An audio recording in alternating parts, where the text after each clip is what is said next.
Good afternoon. It's once again time for the weekend preview, and you might notice a slightly different change of personnel now because the flat season's gone. Yep. Which means Thank our God. jumpsman's here. We need to wrap up for it, don't we? And got props. But anyway, we'll go straight into it. It promised to be a really exciting weekend when the decks came through for Wetherby in the Charlie Hall Chase. It hasn't quite worked out, but it should still be good anyway. Of course it should, yeah. I mean, it's a shame the Charlie Hall's the race it is actually this year. It's the weakest I can remember. We know what Nichols is like at targeting these Saturday pots. He'll have Black Cotton fired up, no doubt, but the market will know that as well. Saw a bit of a forecast in the office just before we came in here, and they go in 2s Black Cotton, 3s Double Shuffle, and definitely Red, who had a thought to need the run like he did last year. Trouble is with Double Shuffle, whose Timeform top rated is, can he reproduce the Kempton form, because it is a bit of a standout, isn't it? Yeah, I believe you've got a lucky 15 for us, is that right? Yeah. Yeah, 3 from Ascot, 1 from Wetherby. Yeah, I just need to remember what they are now. But yeah. We start, well, I think Ascot is the more interesting of the two cards. I've got 3 selections there. 150 Ascot, got When You're Ready Freddy, who ran in a novice chase. He had a first go at chasing, it went badly. Dipped back over hurdles, went back into a chase the other day, he tocked it and he ran into Little Rockefeller. And under those conditions, Little Rockefeller probably ran to a higher rating than he did at Cheltenham next time, because he didn't touch a twig at you, tocked it, whereas the fences were getting in the way at Cheltenham. So When You're Ready Freddy met Little Rockefeller, probably near his peak, albeit it was first time out, came well clear of the rest. I thought that race had depth to it at the time. We've seen Potter's Approach come out and win a handicap despite not being able to give it away in the betting at Chepstow. We've seen Classic Ben for Stuart Edmonds finish second, better in his form in a handicap the other day off 132. So for me, the handicap has taken a real risk leaving this horse on a mark of 130.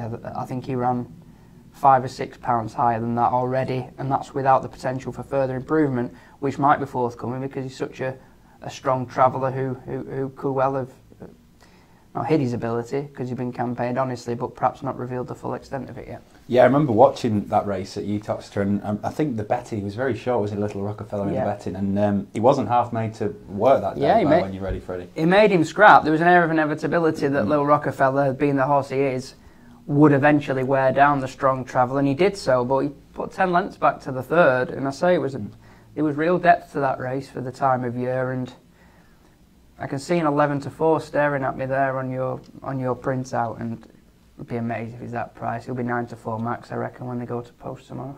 Yeah, so if I read out the market, 11-4 best price When You're Ready Freddy, 4's Stern Rubin, 9-2 Amor de Mouy, 6 Pepe Le Pew, 8's Bar. Which would the biggest danger be? I suppose if Stern Rubin gets loose on the lead, and he's got a good Ascot record. I remember him winning at least one big field handicap around there. It might have been the Ladbroke actually. So he'd be a risk. If you're betting When You're Ready Freddy, you'd be a bit scared of Stern Rubin getting well away from them and not coming back. But Amor de Mouy, for instance, he won that race where only 2 ran the other day.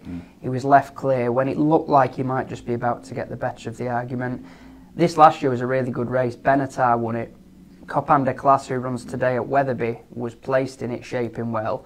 And Larry represents Gary Moore this time around. But for me, it's all about When You're Ready Freddy. I think the handicappers, perhaps he had his eyes shut or he was on holiday that day, because I don't think he's taken account of what he actually did at Uttoxeter.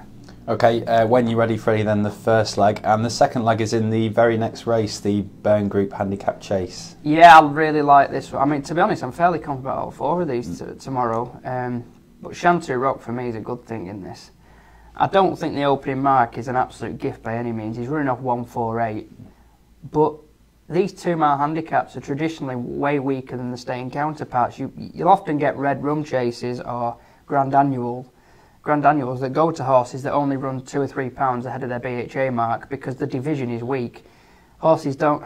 I think the thing is, without being too boring, which can't help most of the time, two milers are 2 milers, whereas horses tend to get better as the stamina's drawn out. A 2 miler is more likely to show his hand early, because that's the trip they'll start over, unless he was somehow campaigned over staying distances and then he's reinvented. But Shantou Rock's a perfect 2 mile, and he's a perfect Ascot horse for me. loads of enthusiasm, this animal. Jumps really, really boldly and quickly. For me, it's more about tactics than it is handicap marks to a degree. He's top rated anyway, but the icing on the cake is the fact that I think the Ascot fences will be really in his favour. He'll devour them.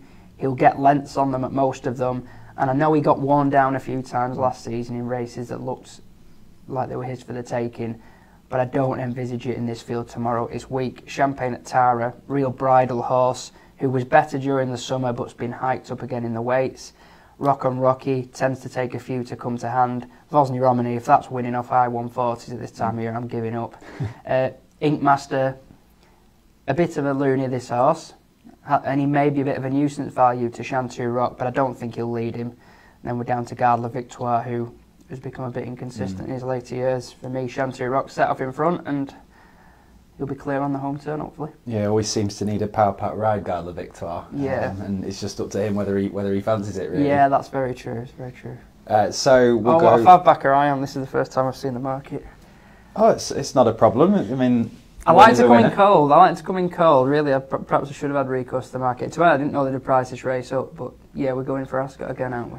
Yeah, and the very competitive listed hurdle on the race, handicap hurdle, and there's some familiar names in here, but the 4-to-1 market leader at the moment is your fancy. You know what, I was hoping that they'd make Global Citizen fav here. To be honest, I expected they would do. You've got horses like Simply the Bets, who is arriving on the back, seeking a hat-trick, having contested the likes of the Supreme last season.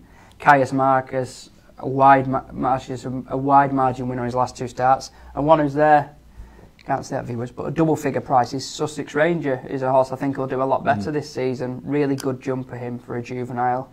I think there's more to come from him. But yeah, it's Magic Dancer, and if that 4-to-1 is there, it's a perfectly fair price. The idea was that he'd be teed up for the Cheltenham race, I think. He'd won it the previous year. He ran there last Friday, and beat All Bar, a horse of Newlands, first start for the yard from Dennis Hogan that won like it had stones in hand. That's out again today, later on at Wetherby, so monitor that if you're looking to back Magic Dancer tomorrow. But he did absolutely all he could in that race, coming from a poor position. He looks like he's returned at the very, very top of his game. I thought he looked in great nick that day. He beat the others in a massive field, but he was up against a horse he couldn't conceivably beat, as it turned out. For me, in a race that's going to be strongly run, Global Citizen will be prominent for sure. That's the tactics that saw him to such good effect at Kempton. He'll be pestered by Sussex Ranger probably. It could easily be a scenario where not only is he the most in form and well handicapped horse in the race, he also has this handicap unfold perfectly as he'd want it. Yeah, I suppose there won't be many that come here on the back of winning on the flat at, it was at the Bath or Brighton in Divine Bear, but there's a few in here that could be potentially better than this level. It was Bath, wasn't it? I remember that race now, where he was a short price fab. I mean, his mark was pretty derisory. I think it was in the like relative to his hurdles ability. I know it doesn't always translate, but he was a shoe in that day if he did perform. Certainly did perform and showed his well-being, which was probably much needed really, because if you follow this horse, you've had a pretty fallow period since he was just touched off in the Fred Winter, so good to see him back. But again, if you prefer Magic Dancer as I do, you're just happy that there's another horse in there who will make something of a market and allow the price on the Kerry Lee horse to hold up under, might add, the excellent Richard Patrick. He rides it, but so it's not a new angle, but I think he's top notch. Has Richard Patrick ridden Thomas Patrick yet? Because I think I'd enjoy that. Richard Johnson rides him to make it even more confusing. We need to organise Jupp, the Timeform handicapper, has he ever ridden it? No. Well, we could get him to handicap it, and then so we'll go from Ascot to Wetherby, but we're not going to look at the Charlie Hall. We've mentioned it very quickly, and it's cut up really badly, hasn't it? This isn't actually fab in places, so that's all right. Yeah, sounds a bit shrewd. We're going to be looking at the Mare's Hurdle, and Dan has put up the current second favourite in the market, and it doesn't look the strongest of renewals at first glance. No, last year we saw Labagoa, who would win this again if it turned up. I think she's going to go chasing probably. For me, this is a really good bet. I have no doubt that this will be a bit of a cup final, an early season cup final for Lady Buttons. Second in the race last season, as I say. These are in absolutely optimum conditions for her. A sharp 2 miles on ground that isn't testing, so she gets that. An Irish Row probably would have a slightly better chance at the weight on hurdles form, but you've got to factor in that Lady Buttons has a higher rating to call upon from chasing, and also the fact that she showed her ability to run fresh as she did this time last season. Irish Row, on the other hand, after maybe 5 months off, went for a handicap at Wetherby later this month, last year, and was beaten off 120. Shaping well, admittedly, but beaten off 120. She just got stronger and stronger as the season wore on. She really did thrive. I think Lady Buttons will be the more forward of the pair. And I'm sure Kirby, who's such a smart man, I reckon he'll have had this race earmarked probably since the back end, maybe even since she was second in it a year ago. I think he won't get a better opportunity to win a race over hurdles with her this season. Would you worry about any of the others at all? Oscar Rose comes here on the back of a victory. Well, yeah, much needed victory for that horse. I mean, a few Fergal's horses, brilliant trainer. I mean, he's just had a horse that's advertised his credentials in winning the first at Wetherby, first start of his yard from Brendan Powell. But a few that you expect to make really good hurdles after their efforts in bumpers, and perhaps sometimes it hasn't materialised. And she's had bad luck. She ran in a race at Hereford one day where she lost. Saddle went. She still almost won. Then she shaped well in the mare's final. No shortage of ability, but I suspect she'll be found wanting for pace 2 miles around here against a horse who's as strong travelling as Lady Buttons. Okay, so we'll wrap things up there then. So at Wetherby, it is Lady Buttons for you. Yeah, in the mare's race. Then the other three, you've got Magic Dancer in the listed hurdle, Shanty Rock in the Burn Group handicap chase, and When You're Ready, Freddie, in the third race of the day as well. The good thing is now, because the race times have changed, you can have them all watched before the football starts, and well, you know your fate pretty early, and these are all bunched around the same time, so in an hour and a half we'll know whether we've made a fortune or a heavy loss.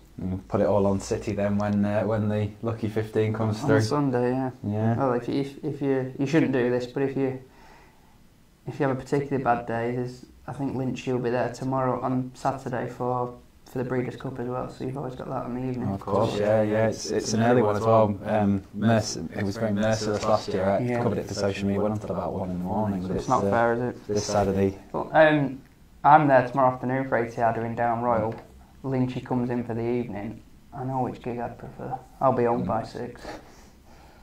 Right, well, thank you very much anyway, Dan, and hopefully we'll see you soon. I think you're on again in a couple of weeks. So yeah, sorry about that.